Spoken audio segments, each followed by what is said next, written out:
Ladies and gentlemen, my fellow young people of Zambia, as I speak to you today, I realize that your hearts are heavy with grief because just yesterday, we bid farewell to a music legend.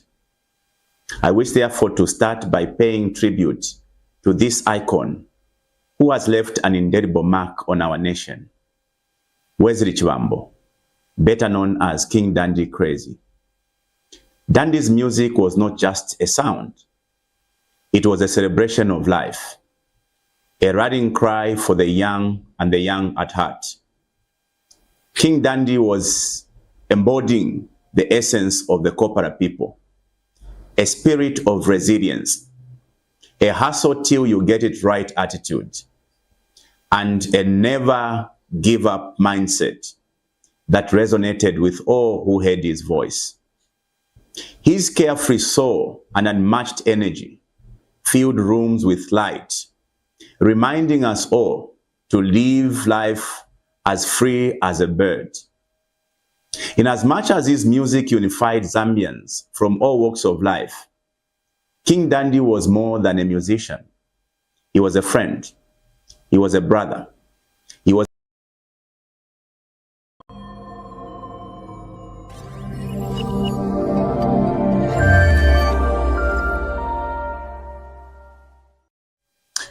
Ladies and gentlemen, my fellow young people of Zambia, as I speak to you today, I realize that your hearts are heavy with grief because just yesterday, we bid farewell to a music legend. I wish therefore to start by paying tribute to this icon who has left an indelible mark on our nation. Wesley Chibambo, better known as King Dandy Crazy.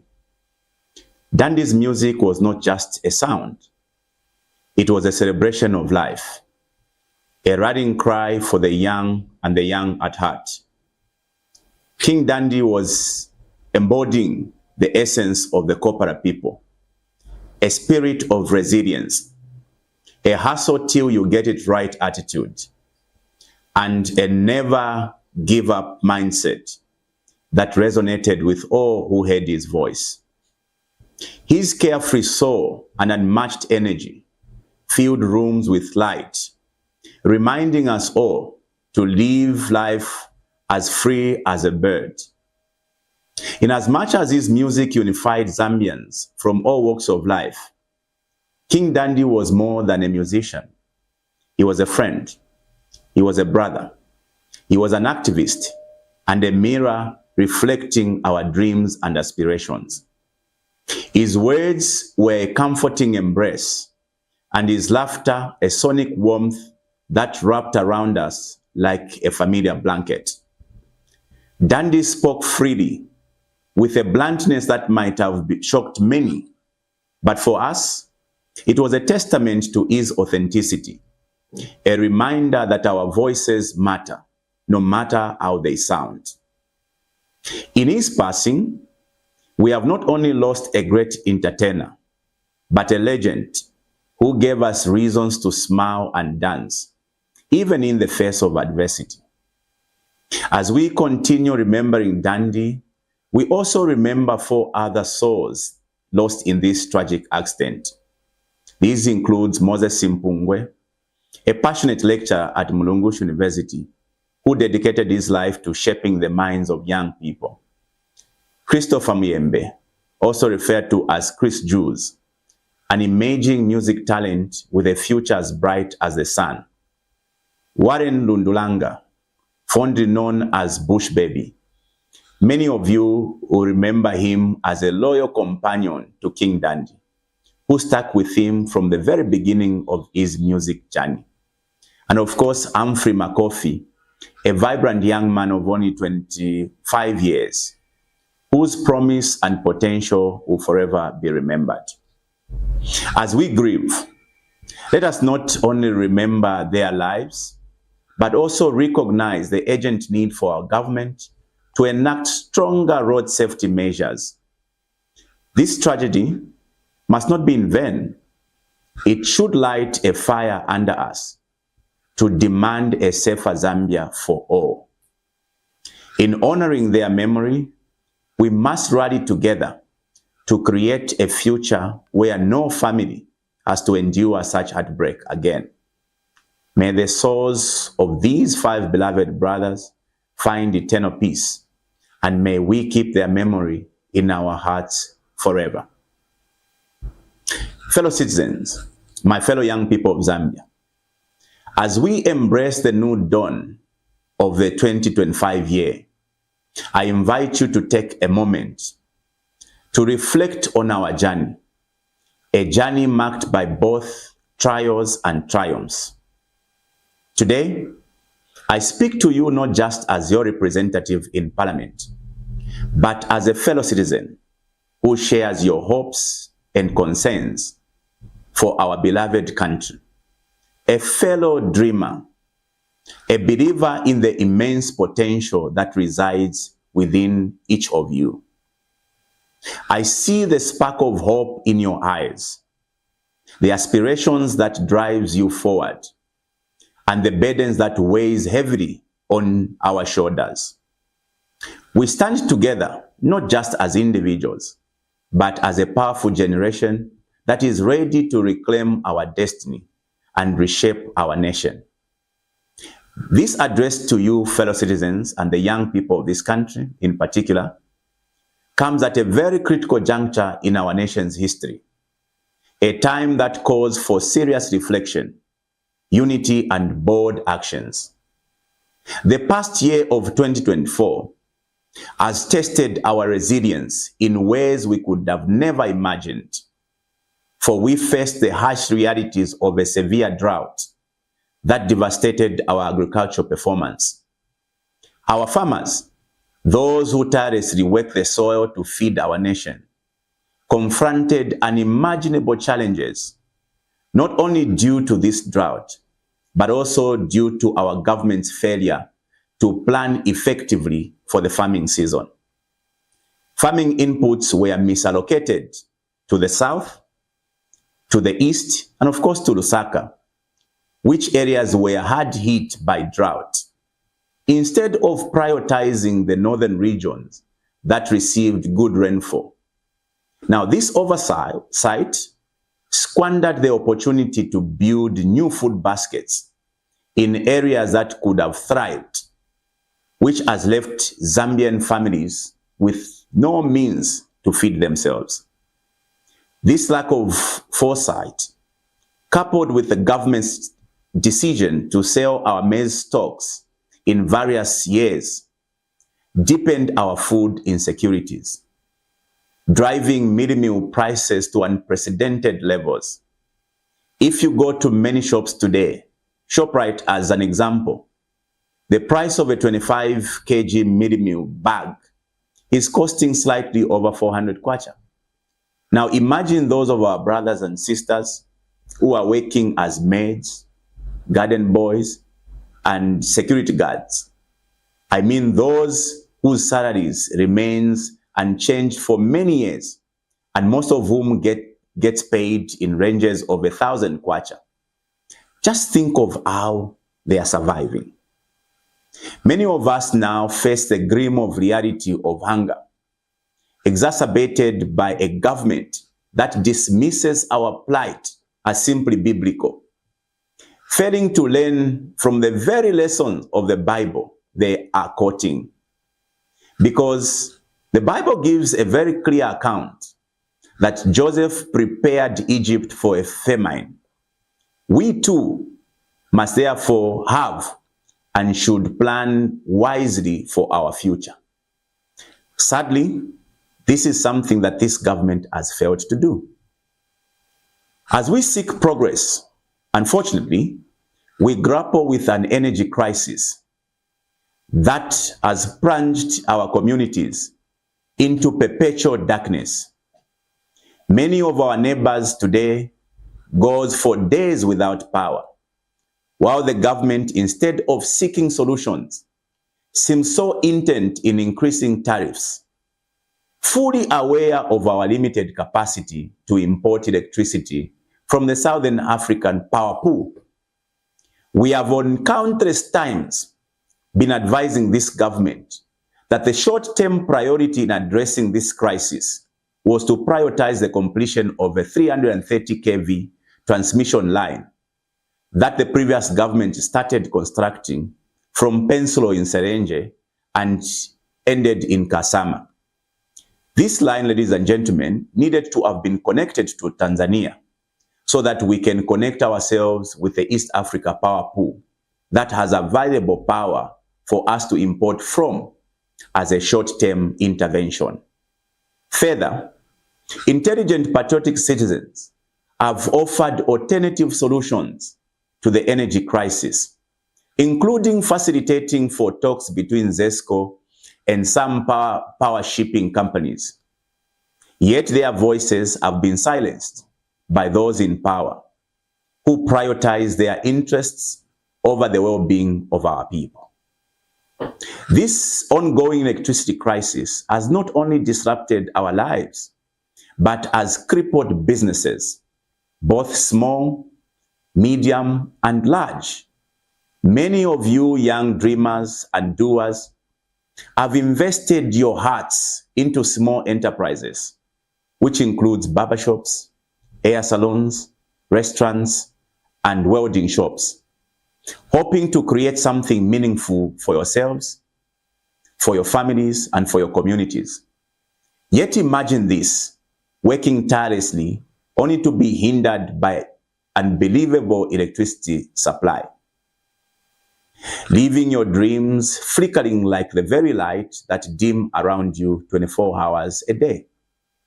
How can we then build a future when the resources we needed seems so far out of reach? This, unfortunately, is a reality too many of us endure today, as we remain chained to the lowest rung of the economic ladder, while the struggle and the so-called foreign investors reap the rewards of our resources. These investors are in fact prioritized by ZESCO, even in the supply of electricity, even when they have the capacity to pay for alternative power, while we, the citizens, are left to contend with the crumbs that falls from the high tables where these people who sit in offices sits alongside these oppressors. Note further, fellow citizens, that it is not just small businesses that are struggling. Our large manufacturing companies grapple with significant downtime due to load shedding challenges. Remember that when they cannot produce, they cannot sell, which means they cannot generate revenue. Yet these businesses, which provide jobs for our people, are still obligated to pay salaries at a time when they cannot make money.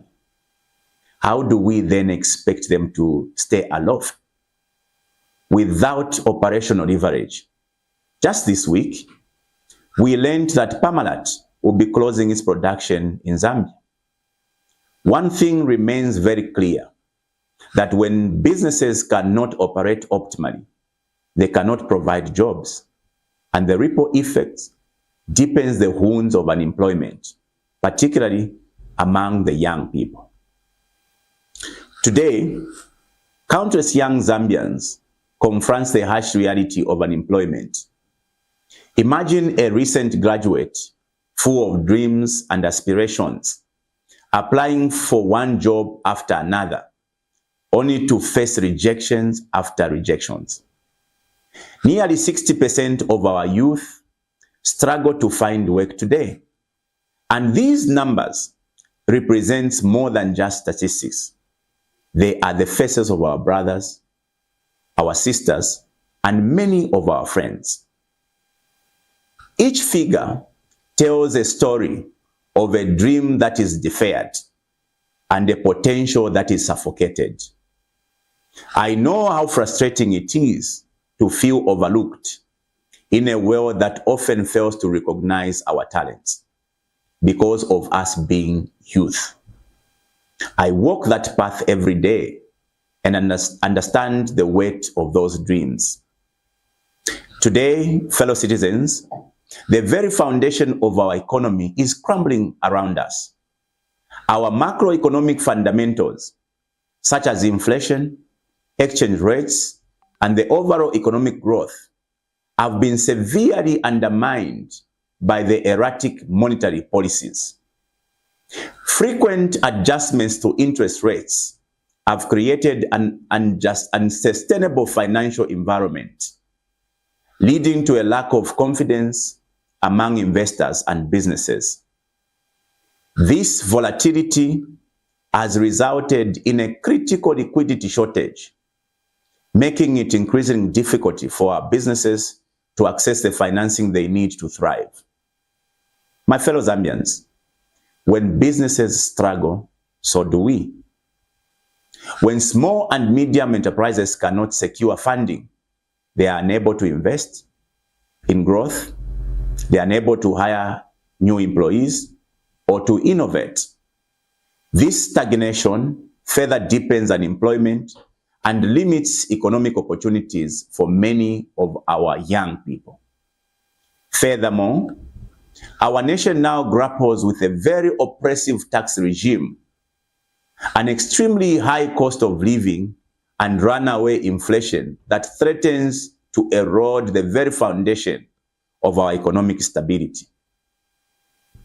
As young people, we find ourselves caught up in a vicious circle where our aspirations are suffocated by the very economic conditions that should support us. As many young people today struggles daily to meet ends meet, and watching as our dreams seems to slip further from our grasp. As we continue complaining of all these challenges we face today, we will not forget how some politicians continue to exacerbate this situation, but they'll still come to us during election time, recognizing the immense power we hold as young people, the power to change an entire generation. They will still come with promises of a brighter future, speaking our language.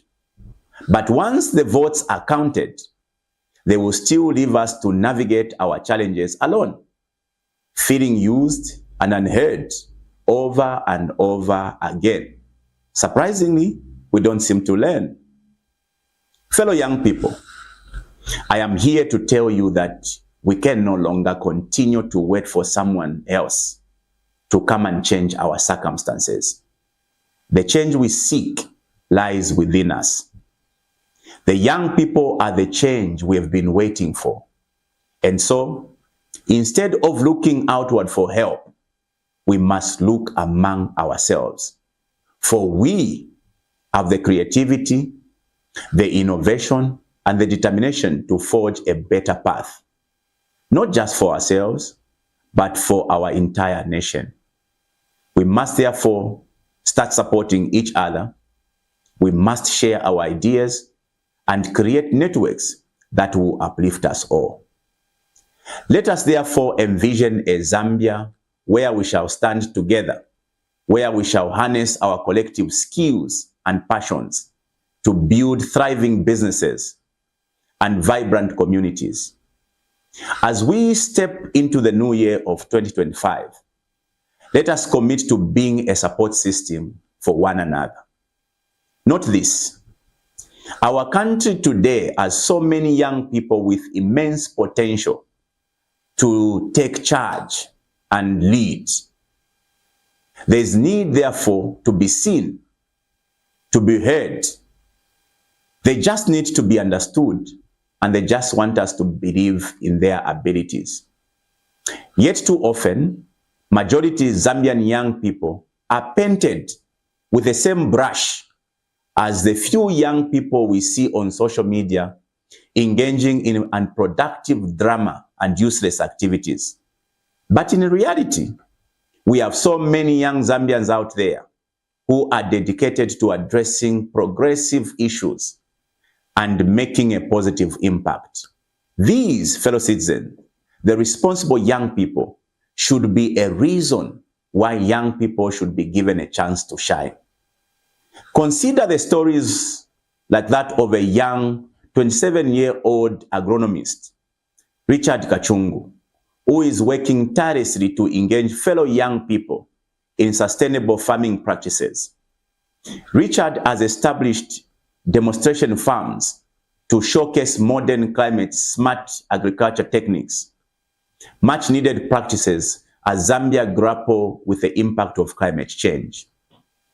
Through his emerging farmers initiative, Richard provides hands-on training and mentorship to young farmers, empowering them with knowledge and skills to adopt sustainable methods to improve yields, to triple their incomes, and protect the environment. His efforts have inspired many young people to pursue a career in agriculture.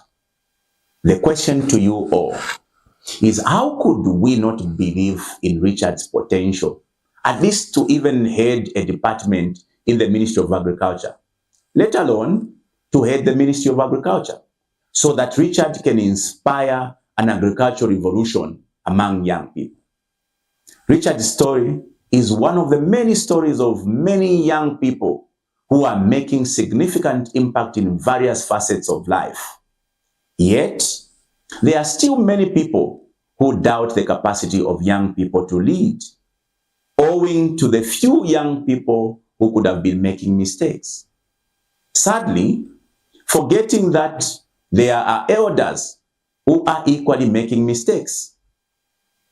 But we've continued to entrust these elders with leadership from time immemorial. I am one of those who holds a view that, in fact, it is better for young people, especially those you have in leadership today like myself, to make mistakes so that they can learn through those mistakes. Because the mistakes of old people could actually be fatal. And so, I hold the view that we need to have many young people given chances to lead with their lack of experiences and the so-called immaturity, so that they can be made perfect through their imperfections. Fellow citizens, as young people, we stand at the forefront of a digital revolution. We have the unique ability to adapt to new technologies with ease and using them to connect with one another and to share our stories and opportunities to succeed in different endeavors of life. Our natural creativity enables us to exploit these tools to drive change, the change that we desperately need. We can therefore leverage on social media and digital platforms to mobilize our communities, advocate for our causes, and inspire others to join in our efforts to create a better and brighter future for Zambia. This is our opportunity to turn our vision into reality. Let us therefore be the generation that stands up and demands to be heard, a generation that takes action, for we have the power to craft our own narrative and create a Zambia that reflects our aspirations. I would be failing in my duties if I did not remind you, the young people of this beautiful country, that you possess this unique understanding of the complex socio-economic landscape that you navigate every day, and therefore your innovative spirit and your adaptability in the face of adversity is everything you need to chart the next path of our lives. I am inspired by the young leaders of our past, leaders like Kenneth David Kaunda, and that generation of young Zambians who confronted the heavy hand of colonialism. Instead of backing down and succumbing to the pressures of the oppressors, they joined hands, they mobilized and stood together against the tide of colonialism and fought for their freedom with unwavering determination. They believed that their voices mattered and that together they could challenge the status quo. This courage ignited a movement that changed the course of our nation's history. And today, it is our turn to ignite a new movement. Note, fellow citizens, that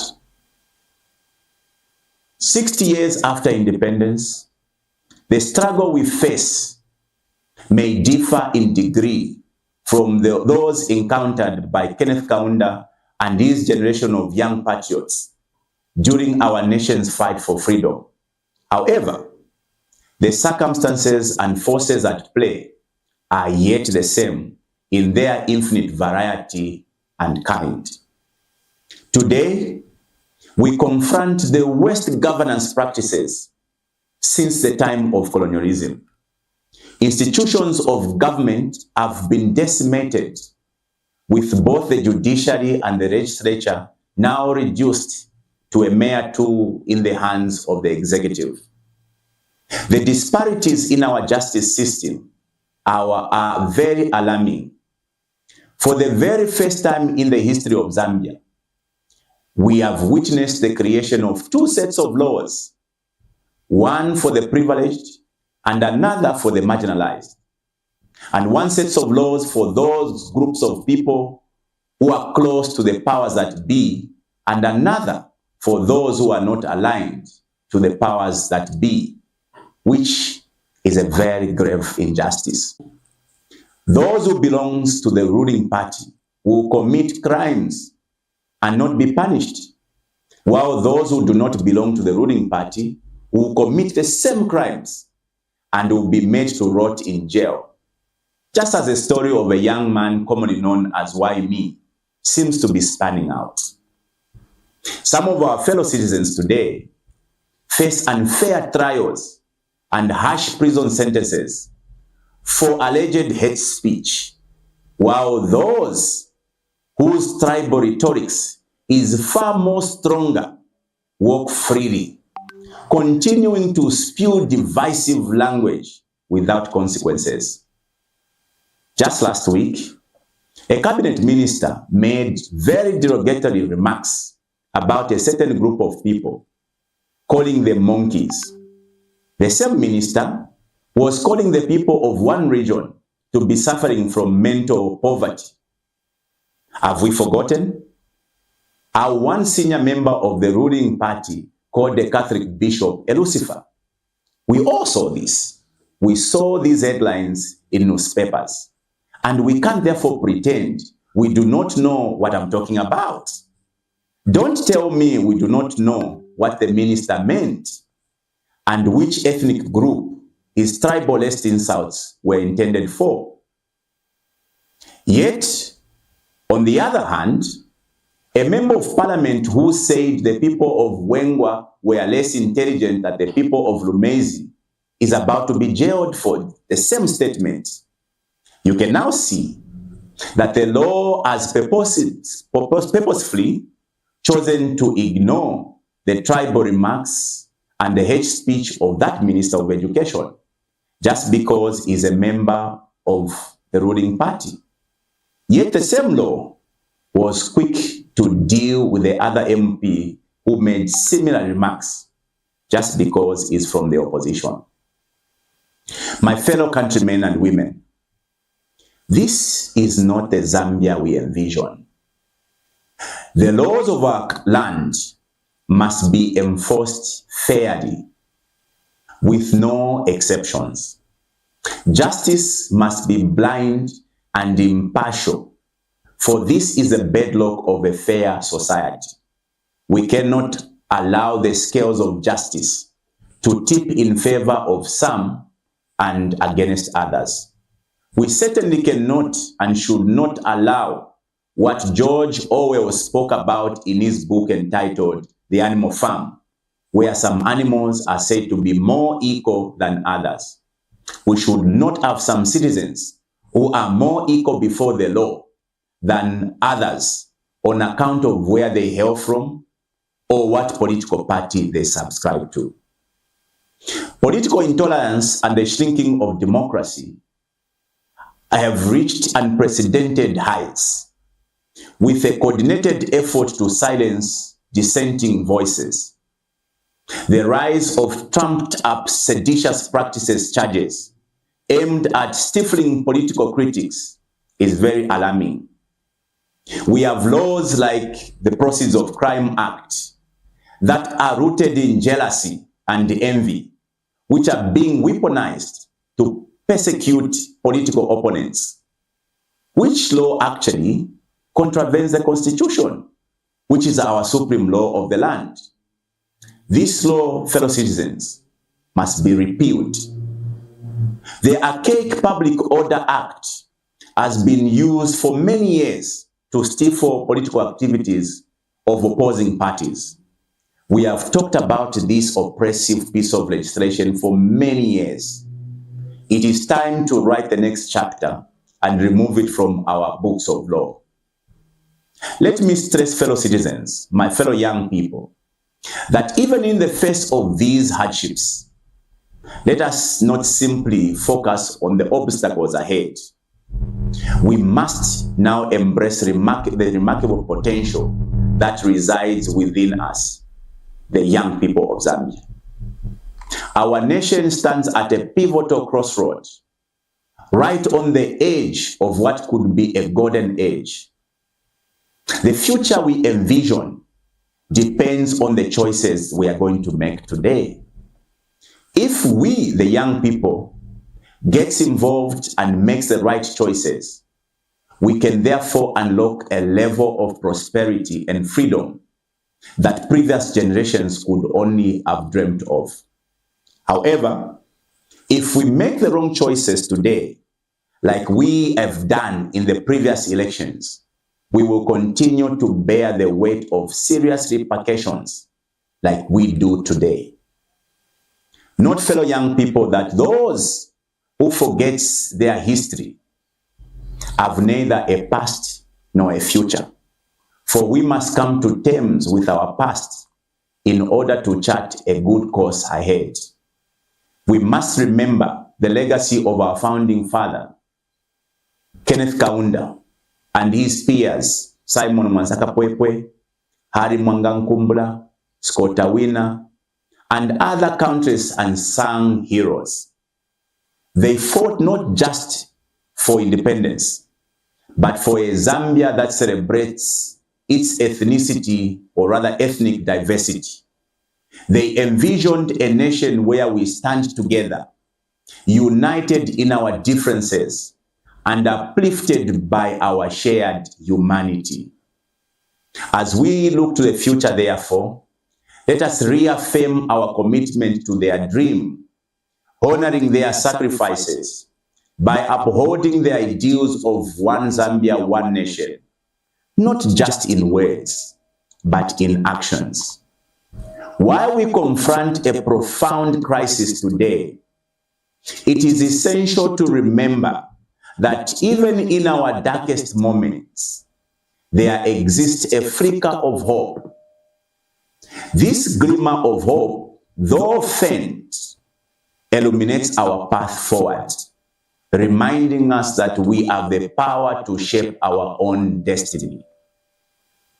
Today, we, the emerging generation of young Zambians, stands as the hope, a generation that is determined to challenge the status quo, to rise against the systems that seeks to undermine our rights and limits our freedoms.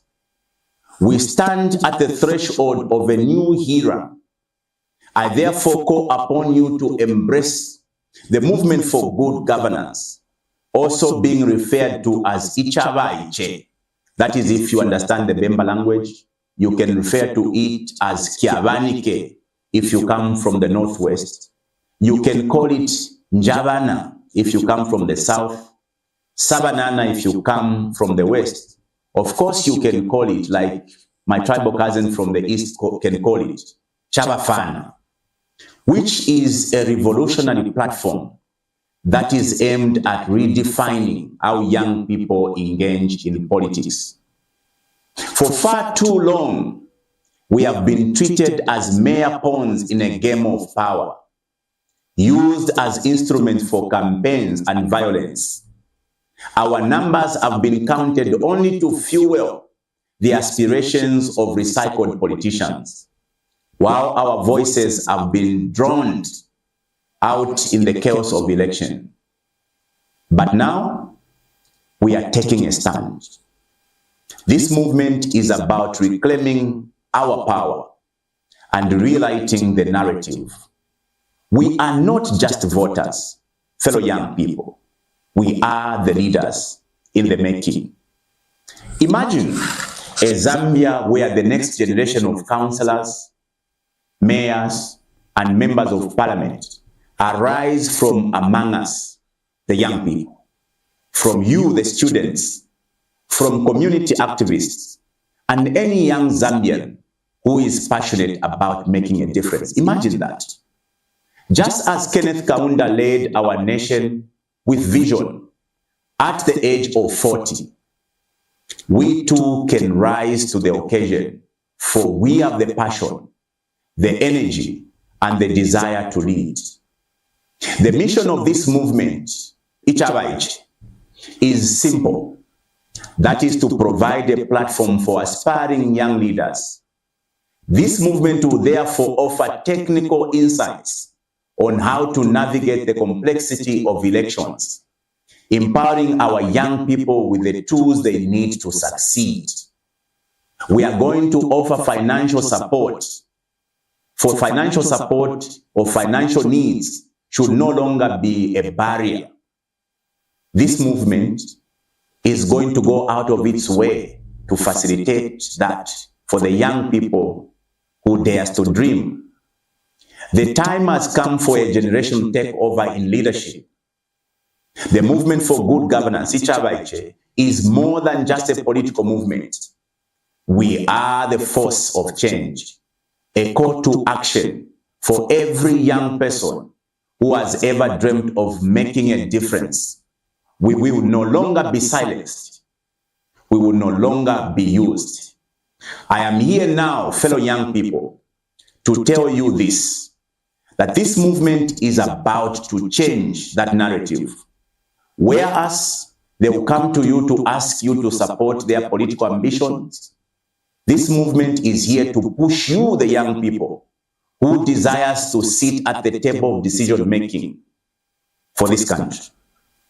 This movement believes that it is you, the young people of Zambia, and your efforts that will change the course of our destiny. Instead, fellow citizens, we will stand united with our hearts and minds set on a common goal to forge a Zambia that reflects our aspirations, our values, and our unwavering determination to create a better future. Join us in this movement, Chabafana. Let us rally together, lifting our voices in unison as we strive to redeem our future or redefine our future and create a nation that reflects our aspiration and values. It is our moment to arise, to take charge, and to ignite the potential within ourselves and our communities. Just like Kenneth Kaunda and his generation, this is our moment to shine for our country. Let us build a country we can all be proud of, a Zambia where the leaders of tomorrow are ready to take the helm today, a Zambia where dreams are realized, where opportunities abound, and where we stand united as one people and one nation. Let us take inspiration from the young people of Senegal, who were empowered by the courage of a youthful Faye, who is now president, and Ousmane Sonko, to stand up against the fear of intimidation. The young people of Senegal embodies the spirit of change that Zambia desperately needs today. While many may expect us young people to be driven solely by the attraction of material wealth. Let us instead be motivated by the vision of a better Zambia, a nation where we can reshape our political and economic landscape for the greater good. This commitment to our country reflects a form of patriotism that can neither be bought nor sold. Let us take action by organizing community gatherings. Now, if the system will stop you from gathering using the archaic Public Order Act, worry not. For technology now can allow you to meet virtually, and we should now be ready to exploit such tools fully. Let us engage in meaningful conversations and work hand in hand, for we cannot merely speak of change. We must become the change we seek. The movement for good governance is our only path towards that future we envision. It embodies our aspiration for a better Zambia, where our voices will be heard and our dreams will be realized. As we move forward, let us remember this, that the future is in our hands. Each one of us has the potential to ignite change and spark the light for all to walk in. I am therefore calling on all young people of Zambia who desires a better country. I won't forget the women, and certainly I won't forget patriotic elders, and especially those who desperately need change. Please come and join the movement for good governance, also being called Ichabaije. For it is said that alone you are weak, but together we are strong to confront any obstacle that is preventing us from taking the lead. Let me mention, fellow citizens, that starting this month of January, the young people of this movement will start raising resources through daily, weekly, or monthly contributions to start transforming the lives of many young people who have become victims of the harsh economic reality. We hope to start investing in the economy through our contributions, because we do not think that it is normal for a country's economy to completely be in the hands of foreigners.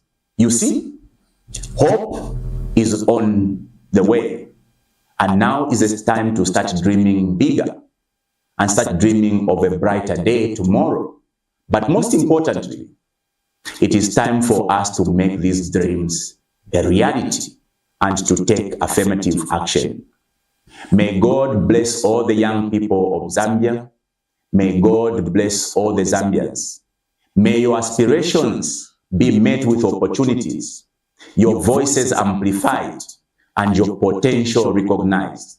Each dreamer among you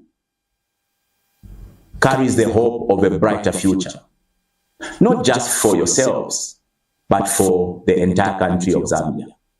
Let us therefore stand together, united in purpose, as we shape the future we envision. May God bless our beautiful country, Zambia. I thank you.